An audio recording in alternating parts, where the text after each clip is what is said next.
खबर आपको दी। सरबराह पीटीआई की तोशाखाना केस में सजा के खिलाफ अपील पर समाअत इस्लामाबाद में जारी है। मजीद जानेंगे राजा मोहसिन एजाज से। राजा मोहसिन, बताएगा समाअत में अब तक क्या कार्रवाई हुई है? देखिए, आज होने वाली समाअत के मौके पर पाकिस्तान तहरीक इंसाफ के चेयरमैन के जो वकील हैं लतीफ खोसा, उनकी जानिब से दलाइल दिए गए और अपने दलाइल में उन्होंने ये कहा कि ये जो फैसला है इलेक्शन कमीशन ऑफ पाकिस्तान का, इसे मुअत्तल किया जाए। इसके साथ साथ ये भी कहा गया कि चेयरमैन पीटीआई के खिलाफ जो ट्रायल कोर्ट का फैसला है उसे भी मुअत्तल किया जाए।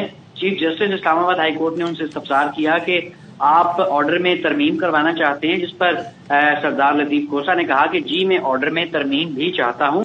उनका मजीद कहना था कि इलेक्शन कमीशन ने 8 अगस्त को चेयरमैन पीटीआई को 5 साल के लिए नाअहल करार दिया था। 5 अगस्त के फैसले की वजह से चेयरमैन पीटीआई को नाअहल किया गया। उन्होंने अपने दलाइल में ये भी कहा कि मैंने यहाँ फैसला चैलेंज किया, 8 अगस्त को इलेक्शन कमीशन ने नाअहल कर दिया। चीफ जस्टिस ने उनसे इस्तफसार किया कि आप ये कह रहे हैं कि सजा मुअत्तली के बाद आपके ऑर्डर में तरमीम हो। इस मौके पर सरदार लतीफ खोसा ने नाअहली से मुतालिक इलेक्शन कमीशन का जो ऑर्डर था वो भी पढ़ा। सरदार लतीफ खोसा का कहना था कि 5 अगस्त को ट्रायल कोर्ट ने तोशाखाना केस में सजा सुनाई। इलेक्शन कमीशन को इतनी जल्दी थी कि 8 अगस्त को नाअहली का नोटिफिकेशन जारी कर दिया। इलेक्शन कमीशन ने 5 साल के लिए नाअहल करार देने का नोटिफिकेशन जारी किया। उनका ये भी कहना था कि जिस ऑर्डर की बुनियाद पर इलेक्शन कमीशन ने ये नोटिफिकेशन जारी किया वो मुअत्तल हो चुका है। सरदार लतीफ खोसा ने कहा कि मैं क्यों कह रहा हूं कि फैसले को मुअत्तल किया जाए। 8 फरवरी को जो आम इंतखाबात हैं वो होने जा रहे हैं, जबकि मुझे एक तरफ ये भी कहा गया है कि 20 रोज में इंट्रा पार्टी इलेक्शन करवाए जाएं। चेयरमैन पीटीआई के बगैर पीटीआई कुछ भी नहीं है।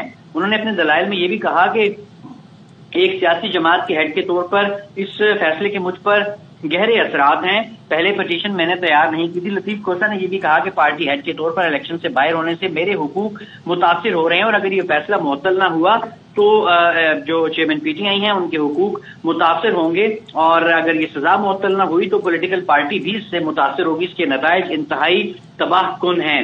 इसके साथ साथ ये भी कहा गया उनकी जानिब से कि जो मुख्तलिफ अदालती नज़ीरें उनके हवाले भी दिए गए, तहरीरी दलाइल भी जो दलाइल के जो नोटिस थे वो भी अदालत के सामने पेश किए। उन्होंने ये भी कहा कि इस जो आइन के आर्टिकल 117 और 19 के तहत जो हुकूक हासिल हैं वो भी इससे मुतासिर हो रहे हैं। उन्होंने ये जो फैसला है इसे मुअत्तल करने की इस्तदा की, इस पर उनके दलाइल मुकम्मल हुए। उसके बाद इलेक्शन कमीशन के वकील अमजद परवेज ने अपने दलाइल का आगाज किया और कहा कि जो फैसला मुअत्तल करने की उन्होंने मुखालफत की और ये कहा कि दरख्वास्त में पहले फैसला हो चुका है, अब ये इसमें काबिले समाअत नहीं है। चीफ जस्टिस आमिर फारूक ने ये रिमार्क दिए कि आप 1-2 रोज में अदालती नज़ीरें दे दें, हम फिर इसको देख लेंगे।